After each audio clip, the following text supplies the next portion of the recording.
नमस्कार। इंतज़ार की घड़ियाँ खत्म हो गई है। आज के हमारे मुख्य अतिथि का आगमन हो चुका है। गणपति बप्पा! ये हर जगह काम करता है। हमारे अतिथि का आगमन हो चुका है। आप सभी से निवेदन है कि आइल को हम लोग थोड़ी देर के लिए खाली कर दें ताकि अतिथि का आगमन हो सके। बस चंद घड़ियाँ और हम कार्यक्रम शुरू करेंगे। धन्यवाद।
करतल ध्वनि से मुख्य अतिथि का स्वागत करिए। आज के मुख्य अतिथि श्री रमेश बैस जी पधार चुके हैं। स्वागत है।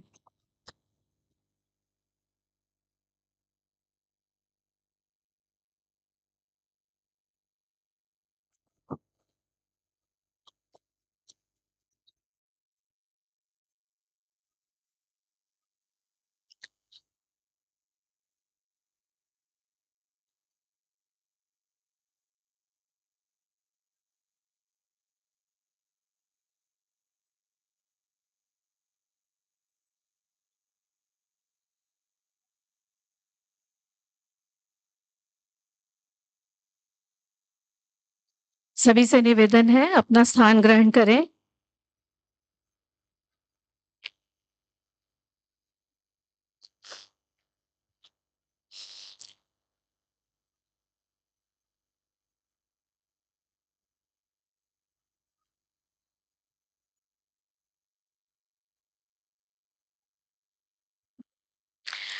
नमस्कार।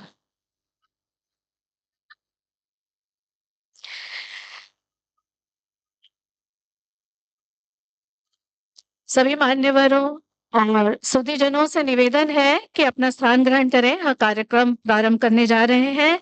आप सभी को यहाँ उपस्थित देखकर मुझे कितना हर्ष हो रहा है, इसका अंदाजा आप में से किसी को नहीं होगा। आज अवसर है स्वर्गीय श्री भानुराव गोरे, जिन्हें हम आत्मीयता से नाना गोरे के नाम से पुकारते थे, उनकी जन्म शताब्दी समारोह का। आप सभी को आप सभी का हम स्वागत करते हैं। नाना गोरे के पूरे परिवार, उनकी तीनों पुत्रियां एवं पुत्र और समस्त परिवार की ओर से आप सबका स्वागत। कार्यक्रम का प्रारंभ हम दीप प्रज्वलन के साथ करेंगे। मैं आशीष गोरे से अनुरोध करती हूँ कि मुख्य अतिथि श्री रमेश बैस जी, पूर्व राज्यपाल, इन्हें मंच तक लाएं। इसी के साथ मैं हरीश कुमार महावर जी का अनुरोध करती हूँ, जो senior superintendent of post office Raipur संभाग।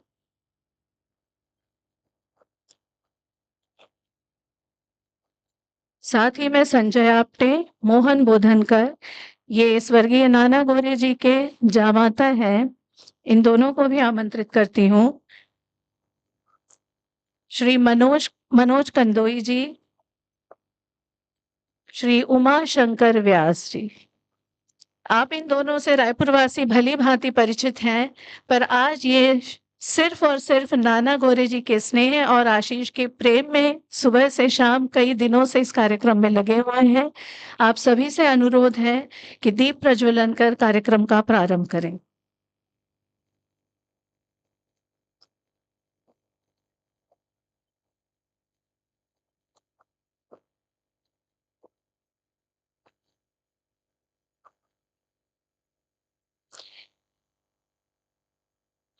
दीप ज्योति परम ज्योति, दीप ज्योतिर्जनार्दनः दीपो हरतु मे पापम दीप ज्योतिर्नमोस्तुते। बस तालियों की ऐसी ही गड़गड़ाहट बनी रहने दीजिए।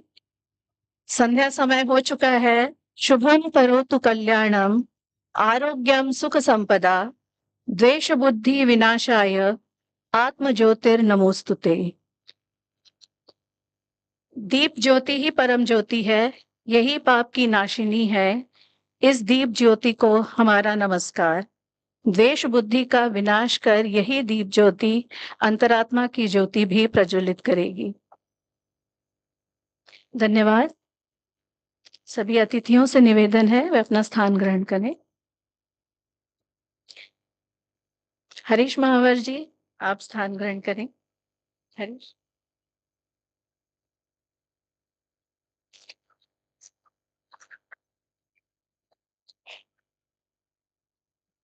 हमारा सौभाग्य है कि आज हमारे बीच प्रबुद्ध जनप्रतिनिधि उपस्थित हैं। पूर्व राज्यपाल श्री रमेश बैस जी। आपने पार्षद के रूप में अपना राजनीतिक जीवन शुरू किया था। आप 7 बार के सांसद रह चुके हैं। केंद्रीय मंत्री के रूप में सूचना एवं प्रसारण, केमिकल फर्टिलाइजर्स और वन्य पर्यावरण विभाग का पदभार संभाला है। आप त्रिपुरा, झारखंड और महाराष्ट्र के राज्यपाल के रूप में भी दायित्व निभा चुके हैं।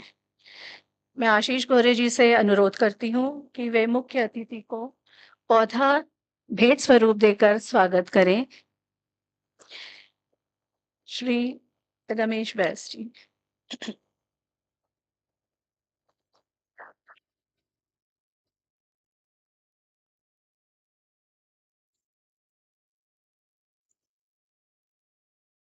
श्री हरीश महावर, आप senior superintendent of post office Raipur संभाग में के रूप में कार्यरत हैं। यह उनका ही सुझाव था कि विशेष आवरण प्रकाशित किया जाए। स्वागत है।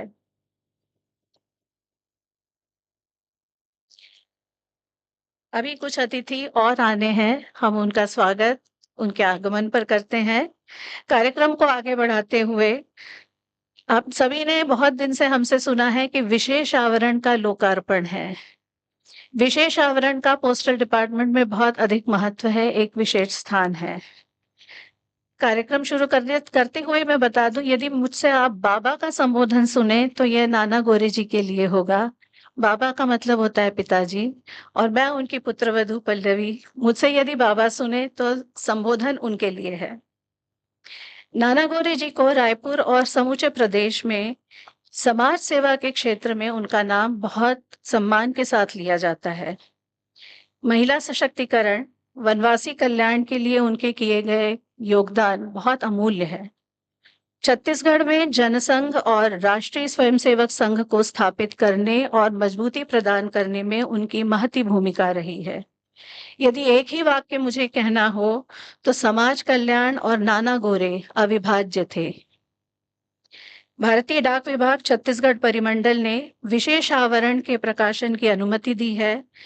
विशेष आवरण के माध्यम से हम नाना गोरे जी के कार्यों, उनकी स्मृतियों को जीवंत बनाए रखने का प्रयास कर रहे हैं। हमारा उद्देश्य है कि उनका व्यक्तित्व, सिद्धांत और कार्यशैली धरोहर के रूप में हम नई पीढ़ी को दे सकें। और अधिक समय नष्ट करते हुए विशेष आवरण के लोकार्पण के लिए मैं हरीश महावर जी से अनुरोध करती हूँ कि प्रोटोकॉल के अनुसार बताएं हमें क्या करना होगा। श्री रमेश बैस जी और आशीष गोरे से अनुरोध है कि नाना गोरे की स्मृति में विशेष आवरण का लोकार्पण करें।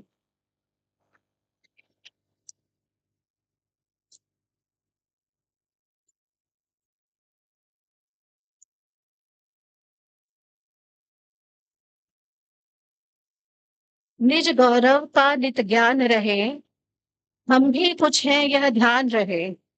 मरणोत्तर गुंजित सब जाए अभी पर मान रहे।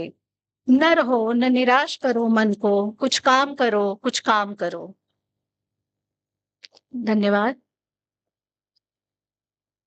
विशेष आवरण की क्या उसका महत्व है ये मैं ज्यादा अच्छे से नहीं बता पाऊंगी।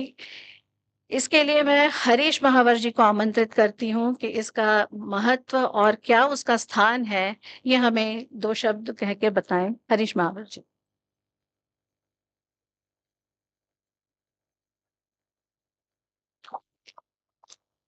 स्वर्गीय श्री भानुराव जी गोरे के जन्म शताब्दी समारोह के अवसर पर उपस्थित आदरणीय श्री रमेश बैस जी, हम सभी के लोकप्रिय, रायपुर से 7 बार के सांसद, अनेक राज्यों के राज्यपाल, हम सभी के हृदय में निवास करने वाले इन महान विभूति को इस समारोह में हम पाकर बहुत ही गौरवान्वित हैं।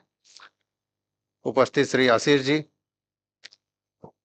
गणमान्य नागरिकगण, डाक विभाग के अधिकारीगण, फिलाटेलिस्ट बंधुओं, आप सभी को मेरा नमन। आज बहुत खुशी का अवसर है कि गोरे फैमिली, श्री भानुराव गोरे जी, जिन्हें हम सभी नाना गोरे जी के नाम से भी जानते हैं, उनका जन्म शताब्दी समारोह मनाने डाक विभाग का भी सौभाग्य है कि ऐसे महान विभूति पर हम आज विशेष आवरण जारी कर रहे हैं। आशीष गोरे जी ने जब ये अपनी इच्छा व्यक्त की तो मुझे बड़ी खुशी हुई कि हाँ, ये एक अवसर ऐसा है जहां हम लोग कुछ अपना योगदान दे सकते हैं। डाक विभाग के लिए भी एक अच्छा अवसर है। तो गोरे फैमिली के माध्यम से ही एक महान विभूति को सम्मानित करने का हमें अवसर प्राप्त हुआ। विशेष आवरण के बारे में यदि मैं आपको जानकारी दूं तो मैं पहले आपको डाक टिकट के बारे में थोड़ा सा बताना चाहूंगा। हम सभी ने डाक टिकट जरूर देखी होगी, लिफाफों में और प्रयोग भी की होगी। सामान्यतः जो डाक टिकट हम लोग प्रयोग करते हैं लिफाफों पे, वो बार बार छपती है। जितने बार खत्म होती है उतने बार छपती है। लेकिन कुछ डाक टिकट केवल एक बार ही प्रिंट होती है, जिसको हम लोग कमोमरेटिव पोस्टेज स्टैम्प्स के नाम से जानते हैं, जो फिलाटेली पर्पस के लिए भी काम आती है। फिलाटेलिस्ट लोग की खास पसंद है और वो अनेक विषयों पे जारी होती है और एक बार जारी होती है, वो कभी भी रीप्रिंट नहीं होती है। और चूंकि वो सीमित संख्या में छपती है, इसलिए उसको लोग संग्रह करना पसंद करते हैं। बहुत ही आकर्षक होती है और बहुत इंफॉर्मेटिव होती है। जब वो टिकट छपती है तो सिर्फ टिकट नहीं छपती है, उसके साथ एक स्पेशल फर्स्ट डे कवर छपता है, उसके साथ एक विवरणी का ब्रोचर छपता है। और फिलाटेलिस्ट लोग होते हैं जो डाक टिकट संग्रह करने वाले होते हैं, वो लगभग सभी प्रकार की वस्तुओं का संग्रह करना पसंद करते हैं।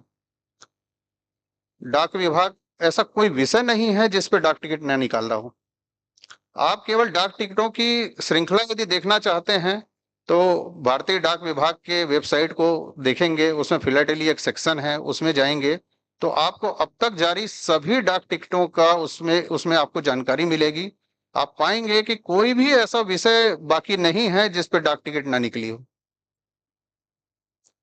ये हुई डाक टिकट की बात जो हम लोग राष्ट्रीय स्तर पे जारी होती है। और बहुत खुशी की बात है कि आने वाले 25 तारीख को माता कर्मा पे डाक टिकट जारी हो रही है और वो रायपुर से जारी हो रही है।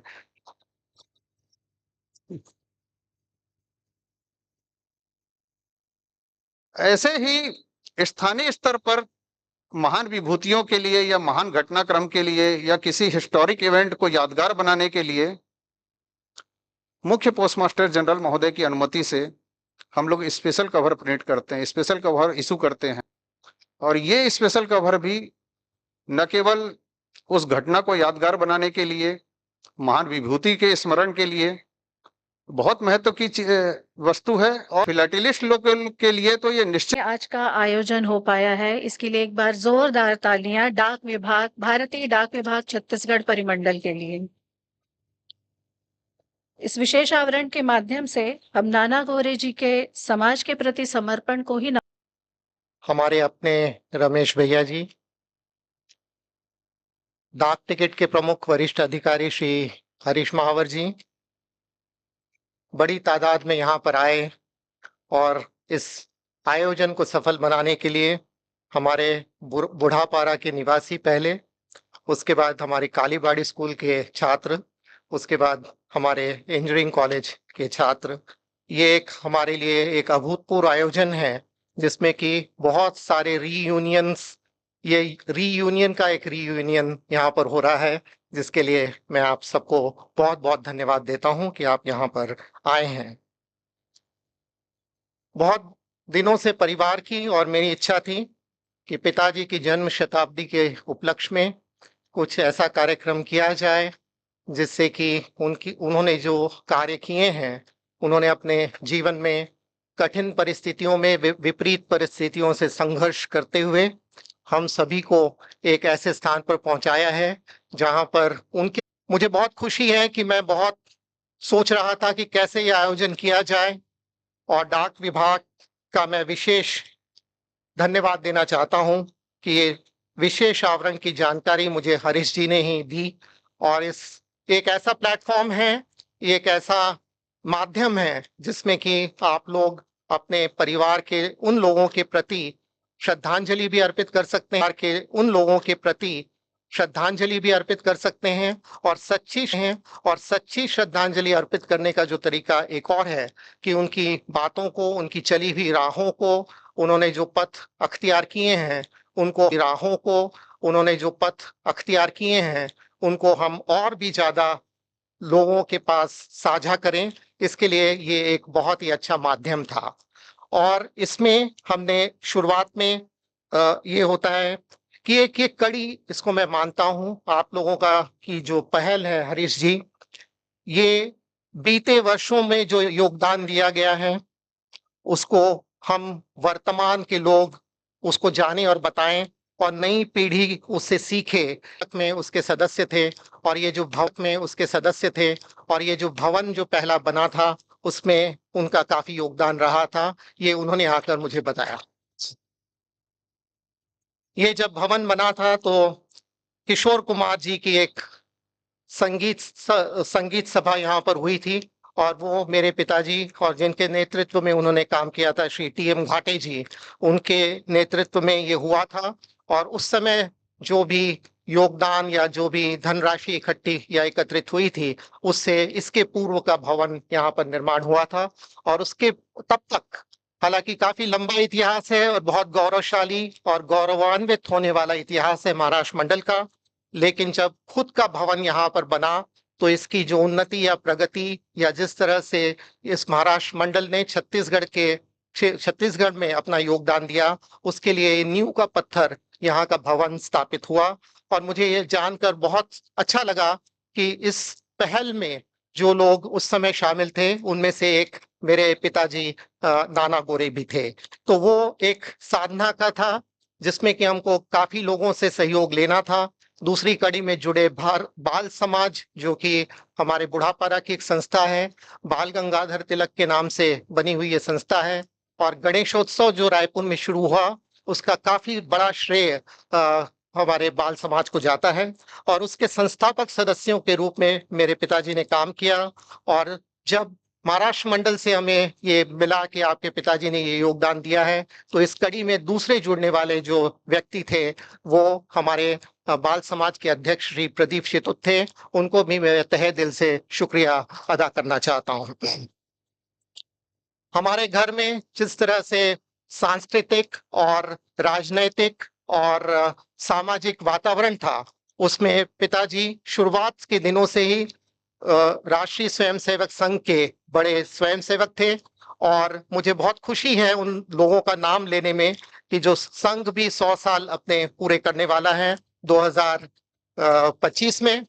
और मुझे इस बात की खुशी है कि रायपुर में 1930 के दशक में जब राष्ट्रीय स्वयंसेवक संघ की स्थापना हो रही थी, तो अभी परसों ही हमारे वरिष्ठ प्रचारक श्रद्धेय शांताराम जी सराफ जी ने मुझे एक बात कही कि डॉक्टर हेडगेवार यहाँ पर आए थे, और संघ की स्थापना के लिए जो चुनिंदा परिवारों से उनकी बातचीत हुई थी, उसमें से एक थे डॉक्टर भादुरी, डॉक्टर देवस और एडवोकेट देवस्थले, और तीसरे जो नाम थे वो मेरे दादाजी काशीनाथ गोरे थे। और यहाँ से हमारा संपर्क संघ से हुआ, ये 1930 के दशक की बात है। और डॉक्टर हेडगेवार जी से जो हमारा संपर्क शुरू हुआ, उसके बाद जो 3 सरसंघ चालक भारत संघ के हुए, परम पूज्य गुरुजी, परम पूज्य बाला साहेब देवरस और परम पूज्य रज्जू भैया प्रोफेसर राजेंद्र सिंह, ये हमारे घर में निवास करते थे और उनके साथ मुझे भी और मेरी बहनों को उनके साथ रहने का, उनके साथ बातचीत करने का, विचार विमर्श करने का और एक संघ के बड़े वरिष्ठ अधिकारी के अलावा एक परिवार के सदस्य के रूप में मिलने का भी अवसर प्राप्त हुआ, जो कि केवल मेरे पिताजी नाना गोरे और मेरी माँ रेखा गोरे के कारण ये संभव हो सका। संकल्प विशेष आवरण का था, साधना में सहयोग हमको चौथी कड़ी आरएसएस के बाद जो जुड़ी वो भारतीय जनता पार्टी या जनसंघ की थी और मैं श्री विवेक सक्सेना जी और श्री पूर्णेंदु सक्सेना जी जो कि क्रमशः जनसंघ, भाजपा और आरएसएस से जुड़े हैं, उन्होंने मुझे काफी सहयोग दिया कि किस तरह से वो दस्तावेज तैयार किए जाएं ताकि ऑथेंटिसिटी हमें प्रूफ की जा सके कि इस व्यक्ति ने ये काम किया है। उनको भी मैं बहुत धन्यवाद देना चाहता हूं। और आज ये सिद्धि का वक्त है, तो संकल्प से साधना और साधना से सिद्धि, ये हमारे हमें हमेशा कहा जाता है और आज मैं बहुत खुश हूं इस बात से। बहुत आनंद का विषय है कि आज ये जो हमने आयोजन किया है वो एक सफल सिद्धि की ओर जा रहा है, जिसके के लिए मैं आप लोगों का भी बहुत आभारी हूं। इस पूरे अनुष्ठान में जो विशेष आवरण था, जन्म शताब्दी का समारोह है। मेरे दो मित्र उमाशंकर व्यास और मनोज कंडोई का नाम भी मैं लेना चाहूंगा, जिन्होंने तहे दिल से जब डे 1 से लेकर अभी तक इस पूरे कार्यक्रम को सफल बनाने में उनका बहुत महत्वपूर्ण योगदान है। मैं चाहता हूं कि मैं आप लोग सब भी उनका भी बहुत आभार व्यक्त करें। जब आप किसी की जन्म शताब्दी की बात करते हैं तो जन्म शताब्दी का अरसा 100 वर्ष का होता है। जीवन की कालावधि, मेरे पिताजी 72-73 साल के थे। इस कालावधि में उन्होंने जो जो काम किए उसके बारे में कुछ लोग यहाँ पर आपसे आज अपनी बातें रखेंगे भी। लेकिन जब आप इस अनुष्ठान को या आप इस संकल्प को लेते हैं कि आपको जन्म शताब्दी मनानी है, तो उस व्यक्ति के जीवन को आप दोबारा जीते हैं। उस व्यक्ति के जीवन के बारे में आप बहुत सारी ऐसी चीजें जो कभी आपको पता होती है या पता नहीं होती हैं, ये काफी दूसरे लोग आकर आपको बताते हैं और इन सुनहरी यादों का पिटारा खुल जाता है। और यही एक शताब्दी के समारोह का ये जो है वो अमृत जो मिलता है वो ये है कि किस तरह से आपके पहले की पीढ़ी ने आपके लिए ये जो पायदान बनाई हैं, जिसके कारण आप यहाँ तक आ पहुंचे हैं, जो कि बहुत इम्पोर्टेंट है। मैं बहुराष्ट्रीय कंपनी बॉश में वाइस प्रेसिडेंट के रूप में अभी फिलहाल बैंगलोर में हूँ और मेरी सारी पढ़ाई रायपुर में हुई और इंजीनियरिंग कॉलेज मैंने बिलासपुर से किया। लेकिन छत्तीसगढ़ में पढ़ने के बाद भी मैंने जो कॉर्पोरेट जगत में अपनी प्रगति की है, इसके पीछे मेरे पिताजी का बहुत बड़ा योगदान है और उन्होंने जो चीजें बताई कि कैसे निर्भीक होकर कैसे बहुत सी चीजें की जा सकती हैं। और आज मैं जब मुड़कर देखता हूं, करीब 45 देशों की मैंने यात्रा की है और उन पर किताबें भी लिखी हैं। तो ये सब करने के पीछे निर्भय होकर किस तरह आप काम कर सकते हैं वो मैंने अपने पिताजी से सीखा। और आजकल आपने इकोनॉमिक जगत में एक फायर वर्ड सुना होगा। ये फायर यानी नौकरी से निकालने वाला नहीं है, लेकिन financially independent and retire early, ये आजकल यूट्यूब में इसका जमाना है। और ये इस चीज के सिमिलर चीज मेरे फादर ने मुझे बताई थी, जो मैं आपको साझा करना चाहता हूँ। मैं गोल्ड मेडलिस्ट हूँ अपनी यूनिवर्सिटी का और जब मुझे जॉब मिला तो मैं लार्सन टुब्रो में काम करता था और काम करने के बहुत अचीव किया। तो मेरे फादर ने ये चीज मुझे बताई थी कि आपने जो अचीव किया है वो तो शुरुआत है। 25 साल से 40 साल की आयु तक जो व्यक्ति होता है वो अपनी स्किल लेवल को कभी डेवलप नहीं करता है। 22 से 24 या 25 साल तक आप अपनी स्किल्स को बढ़ाते हैं, क्वालिफिकेशंस को बढ़ाते हैं। लेकिन यदि आपको कॉर्पोरेट जगत में अच्छा काम करना है तो आपको 25 से 40 साल की जो कालावधि है, आपके आयु वर्ग है, उसमें आपको एडिशनल स्किल सेट और कॉम्पिटेंस पैदा करना होगा, तभी आप अपने आप को आगे बढ़ा सकते हो। और मुझे खुशी है कि मैंने चीन में करीब 6 साल काम किया, जापान में 4 साल काम किया, सिंगापुर में 4 साल काम किया। तो ये सब जो छोटी-छोटी बातें उन्होंने बताई थी कि किस तरह से आप अपने जीवन को एक नए मोड़ पर ले जा सकते हो, द्वारा की गई बातें बहुत अच्छी लगी। एक और, चूंकि ज्यादा लंबा मैं कहना नहीं चाहता हूं, हमारे घर में एक व्यक्ति का हमेशा आना जाना होता था और मुझे बहुत गर्व है कि उस व्यक्ति का नाम भारत के पूर्व प्रधानमंत्री अटल बिहारी वाजपेयी का भी है। बहुत बहुत सारे अनुभव हुए और एक मेरा खुद का अनुभव ये था कि एक बार रमेश जी, एक सभा थी सप्रे स्कूल में और अटल जी हमारे घर में विश्राम करने आए थे और मैंने उनके सामने ऑटोग्राफ बुक थमा दी। मुझे ऑटोग्राफ लेने का बहुत शौक था और वो पहले व्यक्ति नहीं थे जिनसे मैं ऑटोग्राफ ले रहा था, लेकिन जब ऑटोग्राफ बुक मेरे पास आई तो उसमें हिंदी में लिखा हुआ था अटल बिहारी वाजपेयी। मेरे लिए हैरानी वाली बात यही थी कि वो पहले ऐसे व्यक्ति थे जिनके हस्ताक्षर मैंने हिंदी में देखे थे। इसके पहले जितने भी व्यक्ति थे उनके सिग्नेचर्स हिंदी में नहीं थे। उस समय मैं 8वीं या 9वीं कक्षा में था और उस चीज का मेरे दिमाग पर बहुत असर पड़ा और मैंने उनसे पूछा भी कि आपने हिंदी में लिखा, तो वो ज्यादा बात नहीं करते थे, मुस्कुराकर उन्होंने कहा हाँ। और उन्होंने कहा, तो मैंने ये भी पूछा उनसे कि क्यों करते हैं, तो वो और मुस्कुराकर बोले अपनी भाषा है।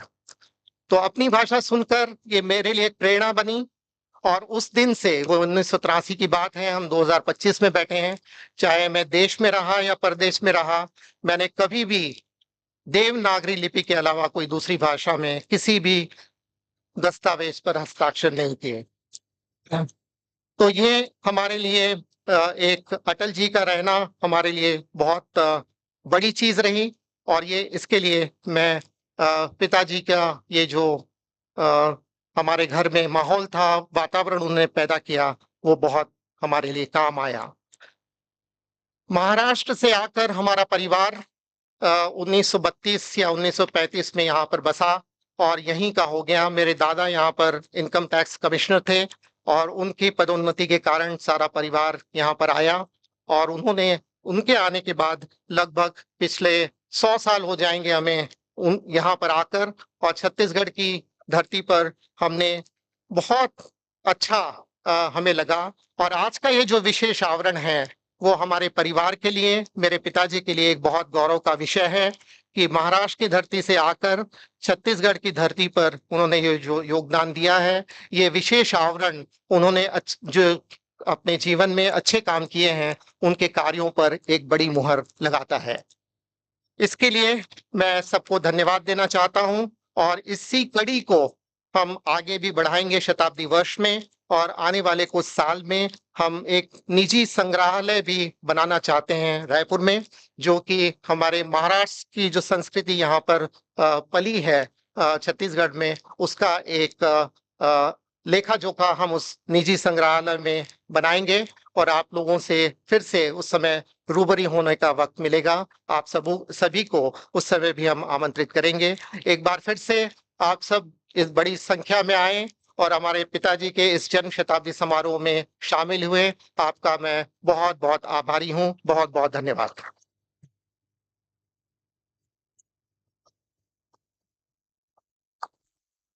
धन्यवाद आशीष जी। अभी आशीष जी ने परम पूज्य डॉक्टर हेडगेवार जी का एक संस्मरण बताया कि कैसे उन्होंने रायपुर में राष्ट्रीय स्वयंसेवक संघ की स्थापना का दायित्व सौंपा था। यह किस्सा हम लगभग खो चुके थे जब तक कि श्री शांताराम सराफ जी ने इसकी याद नहीं दिलाई। आज वे किन्हीं कारणों से यहाँ उपस्थित नहीं हो सके हैं, लेकिन गोरे परिवार को और हम सभी को उनका आशीर्वाद और शुभकामनाएं हमेशा मिलती रही हैं। एक किस्सा यहाँ जरूर बताना चाहती हूँ। आशीष जी ने, या मेरे ख्याल से नाना गोरे जी की छोटी पुत्री नीरजा, उन्होंने बताया था कि एक बार भाजपा शायद तब भारतीय जनता पार्टी का गठन नहीं हुआ होगा, तो जनसंघ की बैठक हो रही थी घर में और ऊपर के कमरे में सभी पदाधिकारी उस बैठक में भाग ले रहे थे और नाना गोरे बाबा ये सीढ़ियों के पास नीचे बैठे हुए थे। बैठक उनके घर हो रही थी, सभी ऊपर व्यस्त थे और सबको ताकीद दी उन्होंने, किसी सबसे कहा कि कोई ऊपर नहीं जाएगा जब तक वे नीचे नहीं आ जाते। चूँकि वे पदाधिकारी नहीं थे, इसलिए वो उस बैठक में भाग नहीं ले रहे थे। लेकिन इसके बाद भी किसी को संकोच नहीं हुआ कि नाना गोरे के घर बैठक की जाए या न की जाए, ऐसा किसी को प्रश्न ही नहीं हुआ। क्योंकि वे जानते थे, नाना गोरे अपने सिद्धांत पर अडिग हैं। वे पदाधिकारी नहीं हैं, वे नहीं बैठक में बैठेंगे, क्योंकि उनमें न श्रेय की चाह थी, न पद की लालसा। वे हमेशा एक कार्यकर्ता रहे और यही उनका गुण है, जो आज के सोशल मीडिया के भरे हुए जीवन में हम सभी को सीखने लायक है। बातें तो बहुत सी हैं जो हम सभी के ज़हन में होंगी कुछ न कुछ साझा करने के लिए, लेकिन बाल समाज से आज उनके पड़ोसी, जो बहुत लंबे अरसे तक पड़ोसी परिवार रहा और बाल समाज के प्रतिनिधि श्री चंद्रकांत शितूत जी, वे अपने मनोभाव यहाँ साझा करने चाहते हैं। मैं उनको स्टेज पर आमंत्रित करती हूँ। श्री चंद्रकांत शितूत जी। बूढ़ापारा एक ऐसी जगह है, नाम पे मत जाइएगा, यहाँ बड़े-बड़े जवान हैं और जो ऐसे-ऐसे काम करते हैं कि आप देखते ही रह जाइएगा। श्री चंद्रकांत शितूत जी।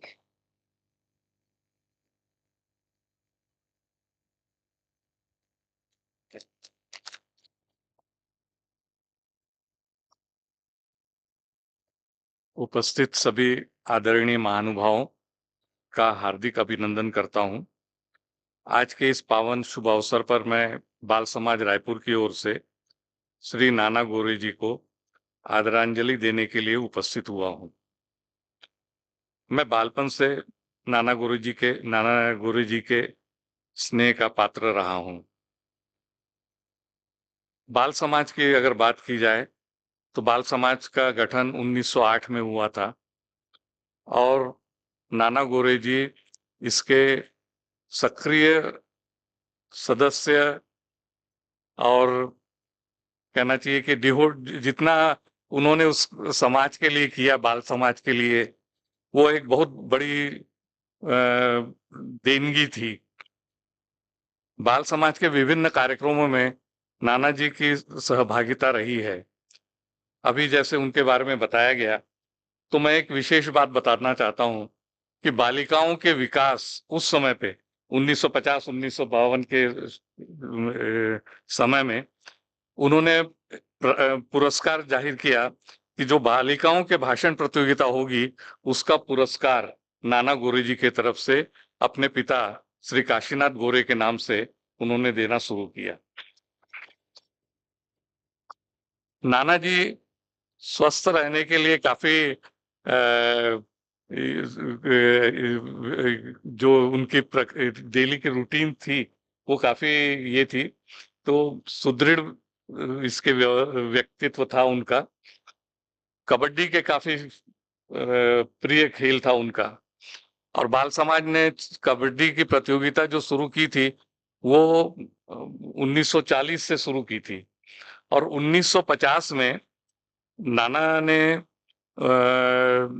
1955 में नाना जी ने कबड्डी प्रतियोगिता जो कि तकरीबन छत्तीसगढ़ स्तर की हुआ करती थी, उसके विनर और रनर दोनों की शील्ड्स, जो रनिंग शील्ड्स रहती थी, वो बाल समाज को प्रदान की थी।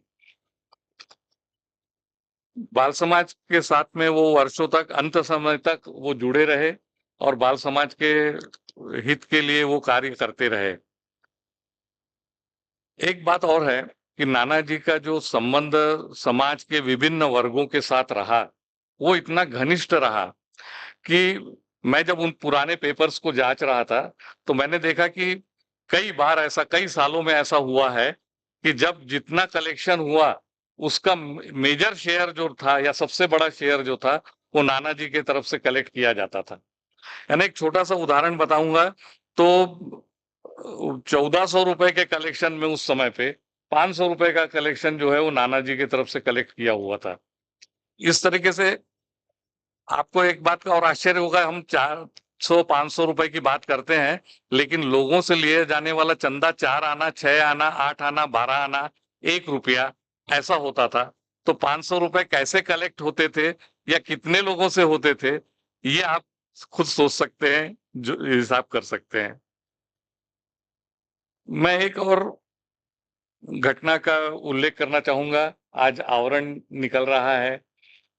मैंने छोटा था 8 साल का, तो संबंध कैसे थे इसका एक उदाहरण है कि नाना मेरे को किन्हीं टिकट्स कलेक्ट करना है।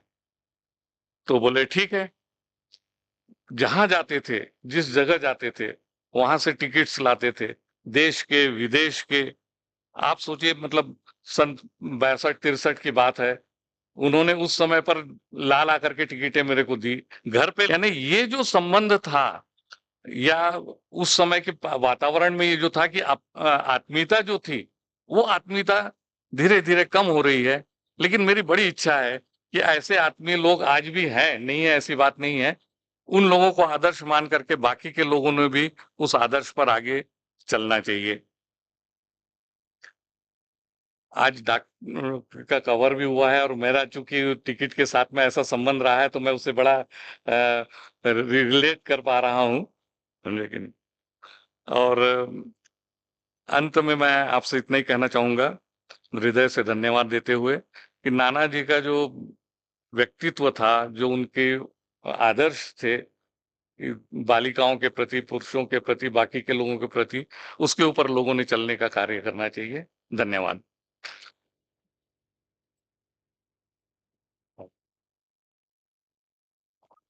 महापौर श्रीमती मीनल चौबे जी का आगमन हुआ है। हम तालियों से आपका स्वागत करते हैं। मीनल जी से मंच पर आसन ग्रहण करने का अनुरोध करती हूँ।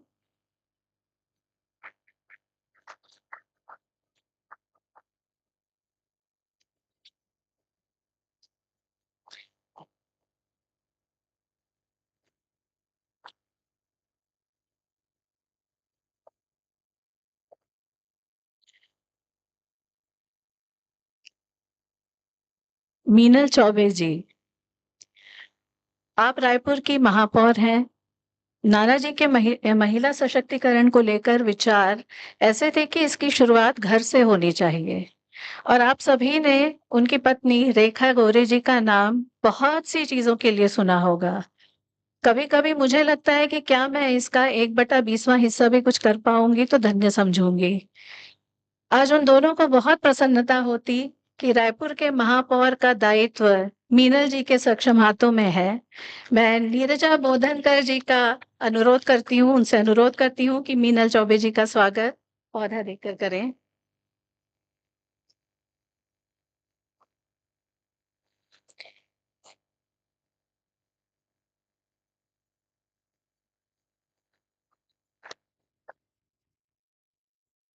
आपका स्वागत है मीनल जी। आज जिस भवन में हम लोग मौजूद हैं, महाराष्ट्र मंडल भवन, इसके पहले भी इसी स्थान पर जो भवन था उसके निर्माण की कहानी हमने अभी सुनी।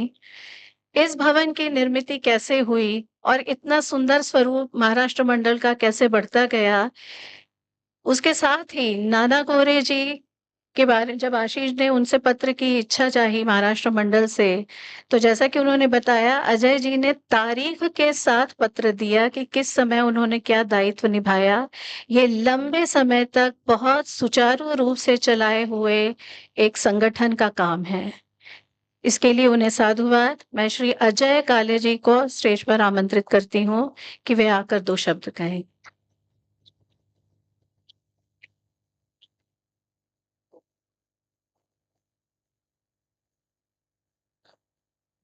श्री अजय काले महाराष्ट्र मंडल के अध्यक्ष हैं। श्री अजय काले। नमस्कार। मंचस्थ आदरणीय पूर्व राज्यपाल और रायपुर के लाडले दुलारे हमारे रमेश भैया जी, सादर चरण वंदन करता हूँ। मंच पर उपस्थित नगर की प्रथम महिला मेयर माननीय मीनल चौबे जी, डाक विभाग के आदरणीय महावर जी और इस कार्यक्रम के आयोजक नाना साहेब गोरे के सुपुत्र श्री आशीष गोरे, उनका पूरा परिवार और यहाँ उपस्थित सारे लोगों को मैं यहाँ से प्रणाम करता हूँ।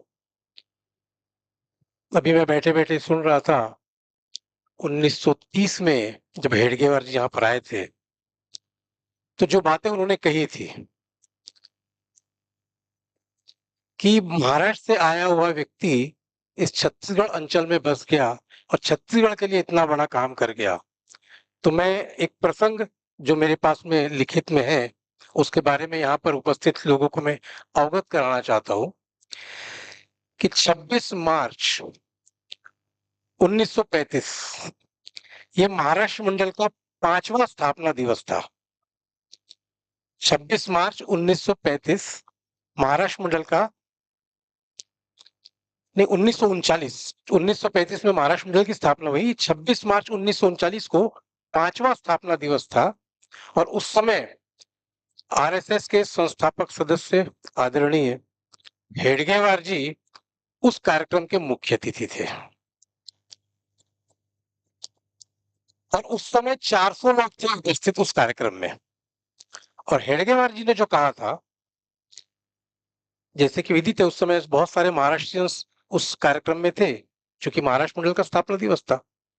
उस समय उन्होंने कहा था कि जिस जगह रहते हो उस जगह की मिट्टी में मिक्स होकर हिल मिलकर ऐसे काम करो कि अपनी उपयोगिता उन लोगों के लिए सिद्ध करो जो यहाँ पर है उपस्थित।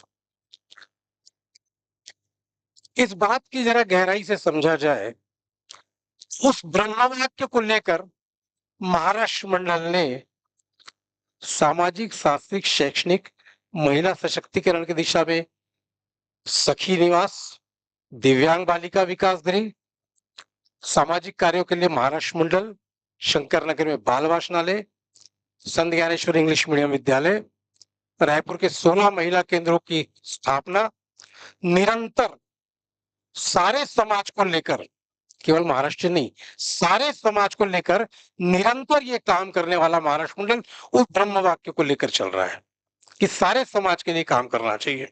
इस बात की मुझे बड़ी खुशी है कि मुझे ऐसा लगता है कि उस मीटिंग में नाना साहेब गोरे और जैसे और बहुत सारी शख्सियत उस समय के लोग उपस्थित थे, जिन्होंने उस ब्रह्म वाक्य को पकड़ा और महाराष्ट्र मंडल का जो आज ये स्वरूप आपको दिखाई देता है, उसी का परिणाम है कि हमें सारे समाज के लिए सेवा करना चाहिए। मानवता प्रथम, ये महाराष्ट्र मंडल का ऑब्जेक्ट है। और जब आशीष जी मेरे पास में आए तो मैंने उनसे कहा कि नाना साहेब गोरे और रेखाताई गोरे, महाराष्ट्र मंडल, ये सारे एक दूसरे से बिल्कुल घनिष्ठ संबंध है। तो मैंने उनको रिकॉर्ड्स निकाल के दिखा है कि कार्यकारिणी सदस्य भी थे नाना साहेब गोरे, महाराष्ट्र मंडल के ट्रस्ट में भी थे और उस समय ट्रस्टी थे जब महाराष्ट्र मंडल का ये स्वरूप बन रहा था। महाराष्ट्र मंडल के नए भवन की प्लानिंग चल रही थी, किशोर कुमार नाइट के कार्यक्रम की योजना बन रही थी। उस समय के हमारे टीएम घाटे साहब और उन सबकी पूरी टीम में नाना साहेब गोरे उपस्थित थे और मिनट्स मैंने दिखाई कि किन किन लोगों ने क्या क्या कहा और सबका एक ही उद्देश्य था कि जो भी काम करना है सारे समाज के लिए करना है। और ऐसे कार्यक्रमों में, ऐसे मिनट्स में, ऐसे मीटिंग्स में, ऐसी प्लानिंग में जब नाना साहेब गोरे थे तो मैंने एक ही बात कही, उस समय के युवा लोग आज के वरिष्ठ है, इसलिए युवा लोग ही जी समाज के काम में यदि आगे बढ़ते हैं तो समाज का काम बहुत आगे बढ़ेगा। मैं आज नाना साहेब गोरे के इस आयोजन के लिए सबसे पहले पूरे परिवार को बधाई देता हूँ, आशीष जी को बधाई देता हूँ कि अपने परिवार में अपने पिताश्री के स्मृति में हमेशा ऐसे कुछ न कुछ कार्यक्रम आयोजित करना चाहिए कि उनके जो सिद्धांत है, उनके सिद्धांत पे आने वाली पीढ़ी जरूर काम करे। इन्हीं शुभकामनाओं के साथ पूरे परिवार को साधुवाद देते हुए आज के इस कार्यक्रम के लिए मैं बहुत बहुत शुभकामनाएं और सबका आभार व्यक्त करता हूँ। बहुत बहुत धन्यवाद।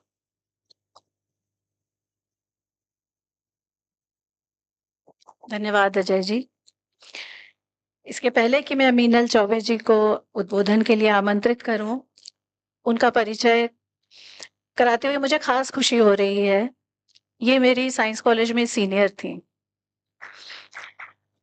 तब से ही इनके व्यक्तित्व में एक अलग सा जादू था और तब वे कॉलेज में एक तेज तर्रार सीनियर के रूप में जानी जाती थी। आज एक प्रखर नेत्री के रूप में अपना स्थान बना चुकी हैं। 2 समय की पार्षद और रिकॉर्ड मतों से जीतकर ये महापौर के पद पर पहुंची हैं। आपको बहुत-बहुत बधाई। अब मैं आपको आमंत्रित करना चाहूंगी कि सभा को संबोधित करें श्रीमती मीनल चौबे जी। Thank you Pallavi. आज के इस नाना साहेब गोरे जन्म शताब्दी के अवसर पर हम आज इस विशेष कार्यक्रम का आयोजन किया गया है। इस कार्यक्रम में हम सबके बीच उपस्थित पूर्व अजेय सांसद और पूर्व राज्यपाल आदरणीय श्री रमेश बैस जी, हमारे बीच उपस्थित आशीष जी और पोस्ट ऑफिस से हमारे बीच आए हैं एक अधिकारी जी और गोरे जी के समस्त परिवार। पल्लवी जी ने मेरे बारे में परिचय दिया, वो साइंस कॉलेज में मेरी जूनियर थी। एक परिचय और है, पल्लवी की बड़ी बहन जागृति, हम स्कूल में क्लासमेट थे, वो भी यहाँ उपस्थित है और मुझे लगता है मैं 25 से 30 वर्षों बाद उसको देख रही हूँ, तो यहाँ आना मेरे लिए बहुत ही सुखद अवसर है। और महापौर बने हुए मुझे 1 महीने हुआ होगा, पर ये मेरा सौभाग्य है कि मैं तीसरी बार इस सभागृह में आ रही हूँ, तो जरूर कुछ ना कुछ तो अपना अटैचमेंट है ही लगता है मुझे। और मेजर गोरे साहब के बारे में कुछ भी कहना सूरज को दिए दिखाने के समान है। और जो मैं थोड़ा बहुत उनके बारे में जानती हूँ, आदरणीय मनोज कंदोई जी ने मुझे इस कार्यक्रम के लिए थोड़ा आमंत्रित किया था। तो महापुरुषों का जीवन है वो सदैव त्याग, तपस्या और बलिदान के लिए ही होता है। एक बात मैं और कहना चाहूंगी जो मेरे से स्किप हो गया था, मुझे बहुत ही गौरव का अनुभव होता है। आदरणीय रमेश बैस जी यहाँ बैठे हैं, मेरा जो बाल्यकाल है वो उनके सानिध्य में ही बीता है। वो जहाँ ब्राह्मण पारा में पहले रहते थे, तो मेरा निवास भी वहीं था। मैं बचपन से उनको देखती थी और कुछ सोचती तो नहीं थी मतलब कुछ अदरवाइज मत लेना, बिल्कुल तब मेरा ये नहीं था कि मैं ऐसे पॉलिटिक्स में आ जाऊंगी, पर उनको देखती तो बहुत थी और अच्छा लगता था। उनके पूरे परिवार के साथ मेरा बचपना वहीं बीता है पूरा, और इसलिए ये सब मेरे लिए बहुत अच्छा लग रहा है। ये सुखद अनुभव है, पुराने लोगों से मेरा परिचय हुआ है। और महिला सशक्तिकरण के लिए नाना साहब गोरे जी ने बहुत सारे काम किए हैं और संघ के में भी उनका बहुत अच्छा वर्चस्व था। और संघ के ही अनुसंघिक संगठन भारतीय जनता पार्टी है, जिसमें मातृशक्तियों को अच्छा खासा महत्व दिया जाता है और पूरे स्वाभिमान के साथ उनको स्थान दिया जाता है।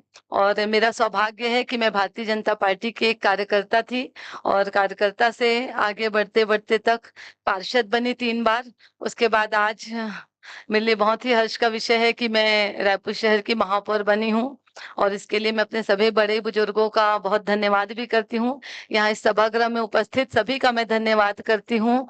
आप सभी बुद्धिजीवी लोग हैं। नाना साहेब के जीवन से हमको जरूर प्रेरणा लेनी चाहिए और महापुरुषों का जीवन सदैव प्रेरणा लेने के लिए ही होता है।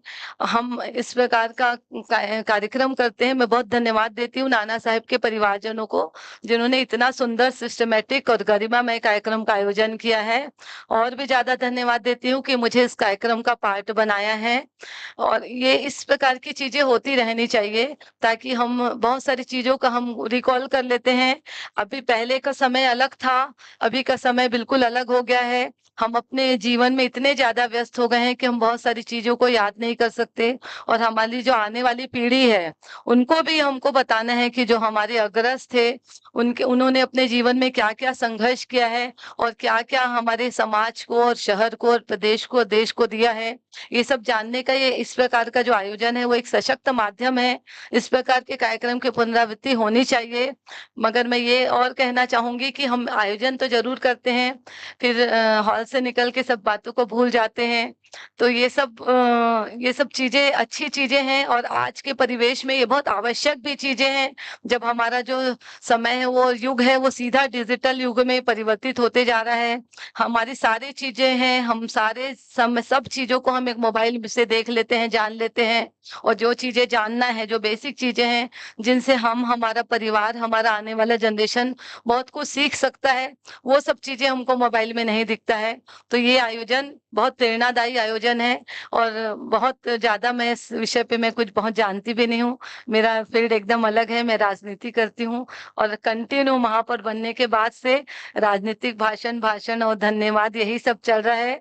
तो मैं ज्यादा न कहते हुए इतना ही कहना चाहूंगी कि ऐसे कार्यक्रमों से हमें प्रेरणा लेनी चाहिए, उन चीजों को याद करना चाहिए और कार्यक्रम अगर हो रहा है तो वो बस एक खाना पूर्ति ना हो के उसका कुछ आगे तक इम्प्लीमेंट होना चाहिए। इन 2 पंक्तियों के साथ अपनी बातों को समाप्त करूंगी कि सृष्टि को निज बुद्धि से करता हुआ परिमेय, चीरता परमाणु की सत्ता असीम अजय, बुद्धि के पौमान पर उड़ता हुआ असहाय, जा रहा तू किस दिशा की ओर को निरूपाय, लक्ष्य क्या, उद्देश्य क्या, क्या है तेरा अर्थ, यही नहीं है ज्ञात तो फिर ज्ञान का शम व्यर्थ, ज्ञान का शम व्यर्थ। बहुत बहुत धन्यवाद। एक बार पुनः मैं आयोजक गणों का धन्यवाद करती हूँ कि मुझे इस इतने अच्छे कार्यक्रम का पार्ट बनाया।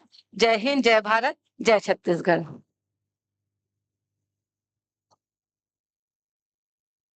धन्यवाद मीनल जी।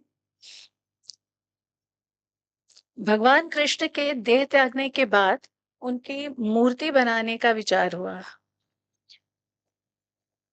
प्रत्यक्षदर्शियों से वर्णन सुना गया कि भगवान कैसे दिखते थे और मूर्तिकारों ने अपनी समझ से उस वर्णन के आधार पर मूर्तियां बनाई। 4 मूर्तियां बनाई गई और जब वो प्रत्यक्षदर्शियों को दिखाई गई तो उन्होंने कहा कि किसी मूर्ति का मुख भगवान से मिलता है, किसी के चरण, तो किसी की भुजाएं, तो किसी का वक्षस्थल, पर कोई भी एक मूर्ति पूरे भगवान का दर्शन नहीं कराती थी। मेरी हालत भी कुछ वैसी ही थी। जब मुझे आशीष ने कहा कि बाबा के लिए स्मरण पत्रिका, परिचयात्मक स्मरण पत्रिका लिखनी है। नियति ने मुझे उनके साथ सिर्फ 4 महीने, वो भी कुछ ही समय का उनसे परिचय, इतना ही मेरे भाग्य में लिखा था। तो मैंने इन चारों भाई बहनों से उनके बारे में जानना चाहा। आपको लग सकता है कि मेरा उदाहरण थोड़ा अतिशयोक्तिपूर्ण है, लेकिन मेरा भाव वही था, कहीं मुख के दर्शन हुए, कहीं चरण के दर्शन हुए। और उसके आधार पर मैं उन्हें जितना प्राप्त कर सकी, वो उस स्मरण पत्रिका में आपके परिचय, नाना गोरे का नई पीढ़ी से परिचय करने के लिए समेटा है। आज हम उस स्मरण पत्रिका का अनावरण करेंगे। मैं मुख्य अतिथि श्री रमेश बैस जी, श्रीमती मीनल चौबे जी, हरीश महावर जी से अनुरोध करती हूँ कि उस स्मरण पत्रिका का अनावरण करें।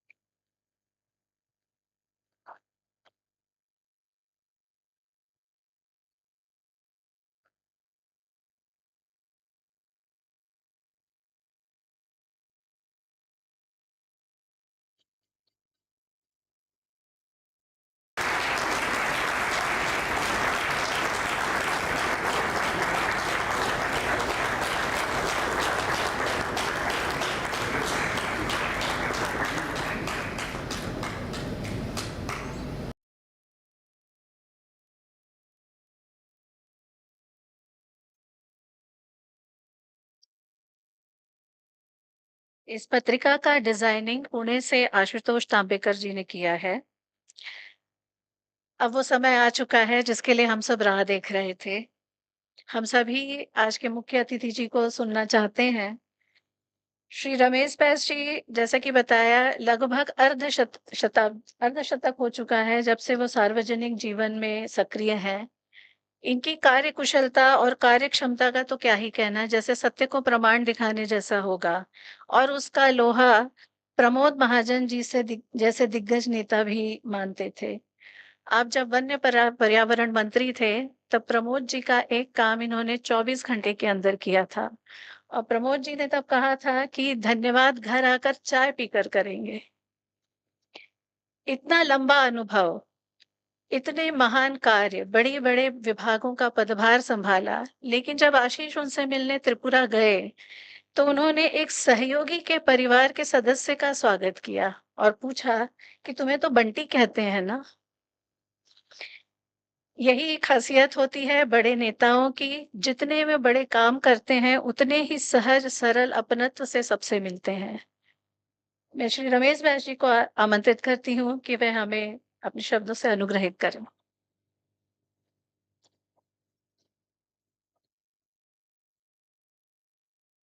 आज के कार्यक्रम में उपस्थित मंच पर आसीन मिनल गोरे जी, मिनल चौबे जी, आशीष जी, हरीश महावर जी, अभी बैठे थे तो हरीश महावर जी से बात हुई तो उन्होंने बताया कि हरीश महावर जी हमारे भतीजे के क्लास फेलो हैं और गांव के पास ही रहते हैं। इस कार्यक्रम को आयोजित करने के सभी सदस्य टीमों को मैं बधाई देता हूं। साथ में आज इस कार्यक्रम में उपस्थित भाइयों और बहनों, आज का कार्यक्रम एक ऐसा कार्यक्रम है, मैं कुछ बोलने के पहले मैं नाना गोरे जी को श्रद्धांजलि अर्पित करता हूं। और आज हम पुष्पाहार से श्रद्धांजलि अर्पित नहीं कर रहे हैं, आज हम उनको यादों को लेकर आज उनके फर्स्ट डे कवर जो है हम उसको अर्पित कर रहे हैं। नाना गोरे जी को हम काफी बहुत पहले से जानते थे और काफी बातें नाना जी के बारे में बताए, चाहे वो संघ के कार्यक्रम में हो, वनवासी कल्याण आश्रम के कार्यक्रम में हो, गरीबों की सेवा करनी हो, हर काम में वो आगे रहते थे। लेकिन जब हम पीछे मुड़कर देखें कि नाना गोरे जी की जीवन क्या है, कोई व्यक्ति महान तभी बनता है या लोग उसको तभी जब महान बोलते हैं जब कोई इस देश के लिए, धर्म के लिए, समाज के लिए कोई अच्छा काम करता हो। नाना गोरे जी की जिंदगी जिस परिस्थिति में वो आगे बढ़े, जब वो पढ़ाई करते थे तो उनकी इच्छा थी वो सेना में जाए।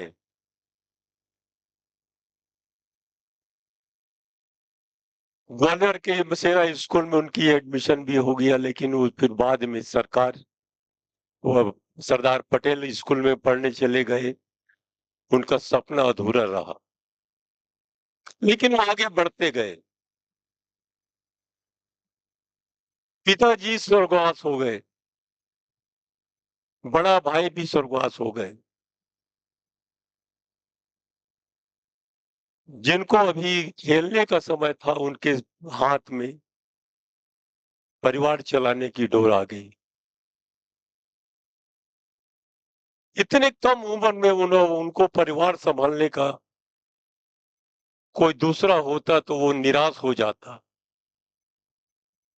लेकिन जो व्यक्ति विषम परिस्थितियों को सम परिस्थिति में बदल दे वही महान होता है। पढ़ाई आगे करने के बाद, अपने बहन को पढ़ाने के बाद जब महाराष्ट्र से छत्तीसगढ़ आए तो काले जी ने जो कहा था कि हेडगेवार जी ने उस सभा में जो बोला था, जहां भी रहो वहां का रम जाओ, उस चरितार्थ को नाना गोरे जी ने पूरा किया। हमें ऐसा नहीं लगता था कि वो महाराष्ट्र के हैं।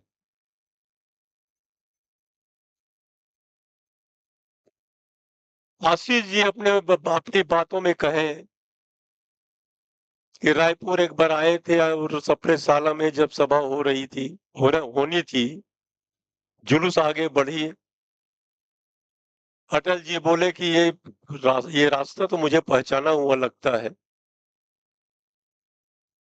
और वो नाना गोरे जी के घर की तरफ मुड़ गए। और उस समय हम लोग भी जो जुलूस में थे, हम गाड़ी को मुड़ते देखे तो हम लोग मैदान में चले गए कि ये जगह मिल जाए भाषण सुनने के लिए।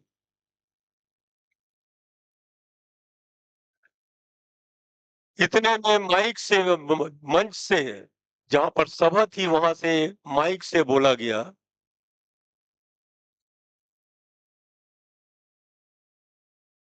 कि ताई जी जहां भी हो, रेखा ताई जहां भी हो, वो अपने घर पहुंच जाए।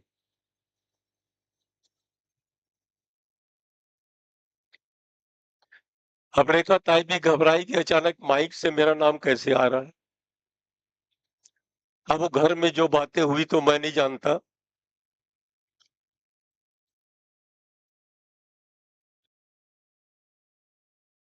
एक समय रायपुर में आरएसएस का ओटीसी लगा था।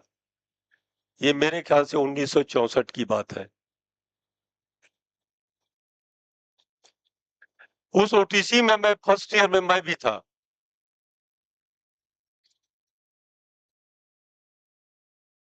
तो ओटीसी में हर कोई मिलकर भोजन बनाते थे और सबको खाना मिलता था। एक दिन रेखा ताई ने कहा कि ये कल जो भोजन होगा उसमें मीठा परोसा जाए। तो जितने परिचय के थे स्वयंसेवक के परिवार,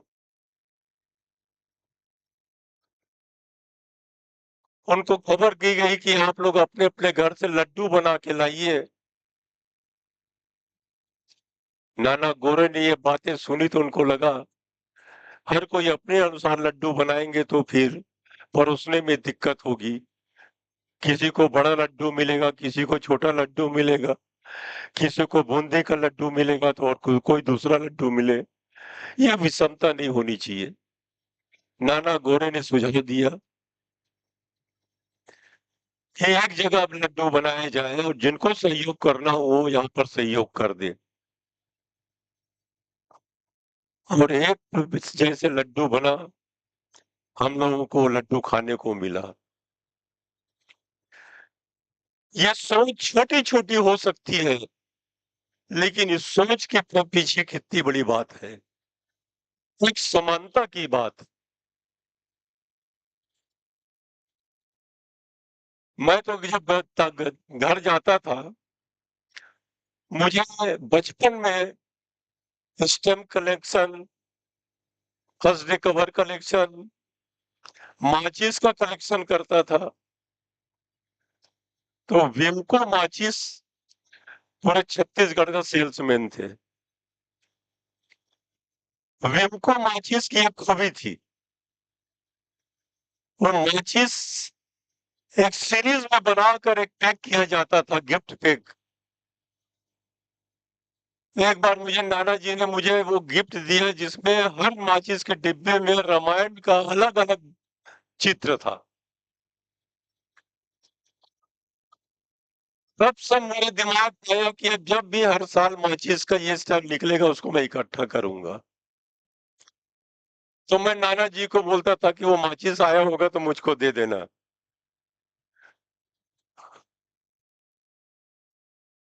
नाना गोरे जी के बारे में जितना बोले कम है। उनकी सोच अलग थी।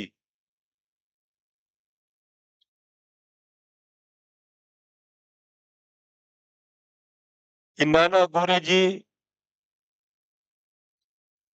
सेल्समैन होने के कारण सभी लोगों से ऐसा व्यवहार करते थे कि वो अपने आप को सामने वाला सेल्समैन कभी नहीं समझता था। जो एक बार उनसे बात कर ले उनका हो जाता था। ये खूबी नाना जी में थे। मैं जब भी घर गया, आशीष को तो मालूम नहीं होगा कि मैं कितने बार घर गया हूं। जब भी घर जाता था, नाना जी बिल्कुल हंस के आते खड़े हो जाते थे और रेखा ताई आवाज देती थी, रमेश बैठना, मैं चाय लेके आती हूँ। एक प्यार, एक मोहब्बत, एक लगाव उस परिवार से था। संघ परिवार, उस समय इन्हें गिने परिवार को संघ परिवार कहा जाता था। नाना गोरे जी यहाँ के ऐसे व्यक्ति थे जो संघ को स्थापित किए। हमारे बड़े भैया डॉक्टर रामजी बैस, वो भी संघ में थे।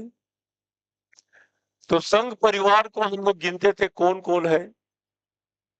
नाना गोरे है, डॉक्टर त्र्यंबक दापके है, बैस है, ब्यास है, और एक जैस है। तो एक समय मुझे याद आता है, परम पूजनीय गुरु जी बैठक ले रहे थे, रायपुर जब आए थे, पंक्ति में अलग अलग बैठाते हैं। तो पहले प्रेमचंद जज बैठे थे,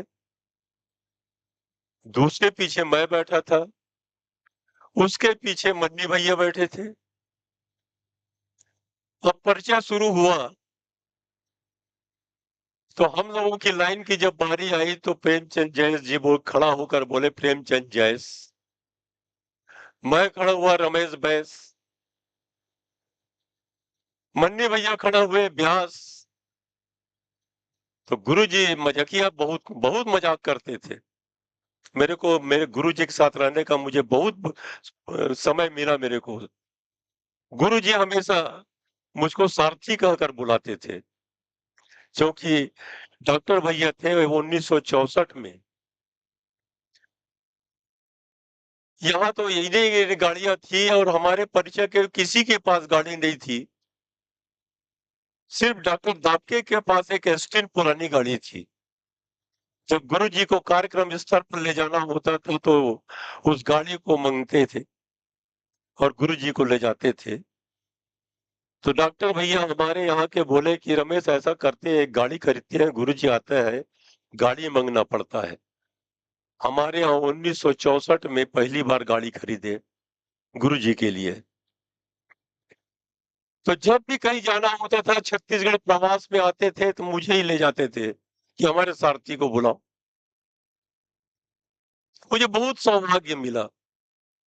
और जब परिचय के लिए जब जैस बैस ब्यास लाइन से बोले हम, तो बोले क्या बात है, बहुत सोच के बैठे हो कि जैस बैस ब्यास एक लाइन में। तो संघ में भी जिस ढंग से काम करते थे नाना जी, मुझे काफी उनसे उनके साथ मिलने का सौभाग्य हुआ। और रेखा ताई गोरे के साथ आज जब मैं और उमा घर में बैठे थे, मिसेस हमारे यहाँ के बता रही थी कि रेखा ताई के साथ तो मैं बहुत दौरा करती थी महिला मोर्चा में। तो हम लोगों का परिवार काफी मिला जुला है, चाहे वो गोरे परिवार हो, ब्यास परिवार हो, हम सब एक परिवार मानते थे। आज इस कार्यक्रम के बहाने हमने नाना जी को याद किया और जिस तकलीफ के साथ परिवार को संभाल कर उन्होंने खुद आगे बढ़कर आज कहां से कहां तक पहुंचे थे, और आज आशीष भी कहां से कहां गए। एक परिवार का जो संस्कार होता है वो संस्कार पीढ़ी दर पीढ़ी चलती है। इसीलिए हमेशा कहते हैं कि बच्चों को अच्छे संस्कार दिया जाए। अगर घर का माहौल संस्कारित होगा तो बच्चे भी संस्कारित निकलेंगे। और मुझे खुशी है कि आज आशीष जी ने अपने पिता के नाम से यह कार्यक्रम आयोजित किया, कि हमारे पुराने यादों को ताजा किया। इसके लिए मैं आशीष जी को बहुत बहुत धन्यवाद करता हूँ। जय हिंद, जय भारत।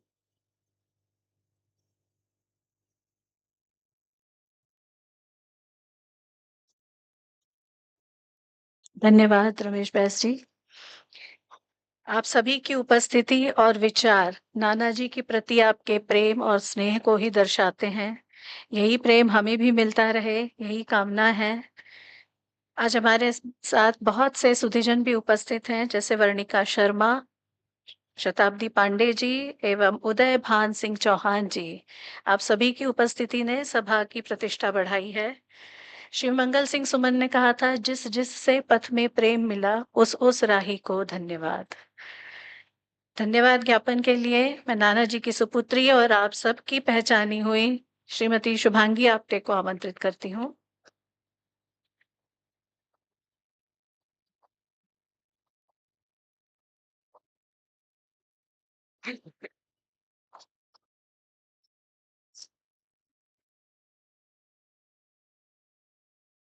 वो करते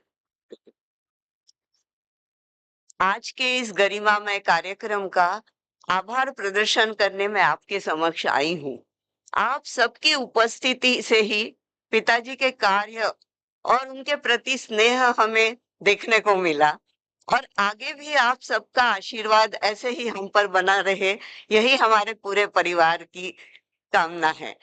सम्मानित मंच पर उपस्थित माननीय रमेश बैस काका जी, पूर्व राज्यपाल महाराष्ट्र, माननीय महापौर श्रीमती मीनल चौबे, पोस्ट ऑफिस के वरिष्ठ अधिकारी श्री महावर जी, इन सबके सहयोग और मार्गदर्शन के लिए मैं इनकी भी बहुत बहुत आभारी हूँ।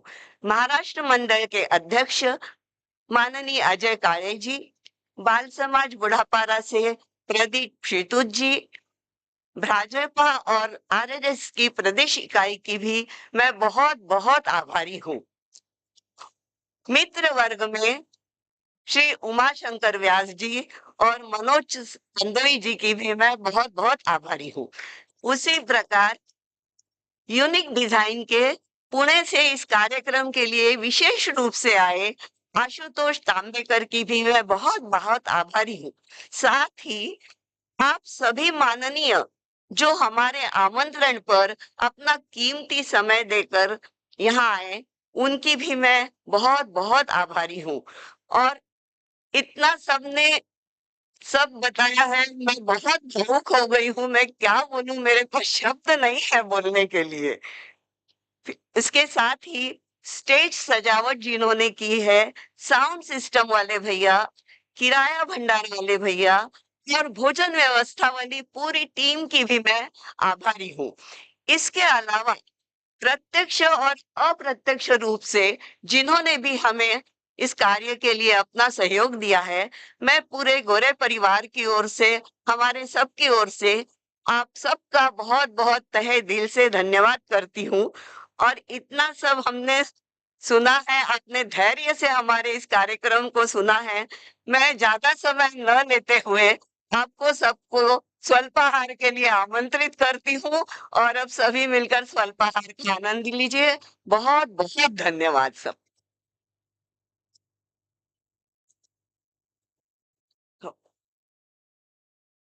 एक छोटी सी रस्म अदायगी। गोरे परिवार के सदस्यों को मैं स्टेज पर आमंत्रित करती हूँ। आप सभी का योगदान रहा है, आप सभी स्टेज पर पधारें। मुख्य अतिथियों के साथ आज के कार्यक्रम का समापन एक समूह चित्र के साथ, यदि आपकी आज्ञा है तो। यदि आपकी आज्ञा है तो एक समूह चित्र हम लेना चाहेंगे। पीछे एक छोटा-सा एन्क्लोज़र बना है, जहाँ पर विज़िटर्स डायरी है। आप सभी उसमें अपनी शुभकामनाएँ, अपनी प्रतिक्रियाएँ हमारे लिए दें, तो बहुत हमें आनंद होगा। साथ ही जलपान की व्यवस्था है, तो उसका आस्वाद लेना ना भूलें।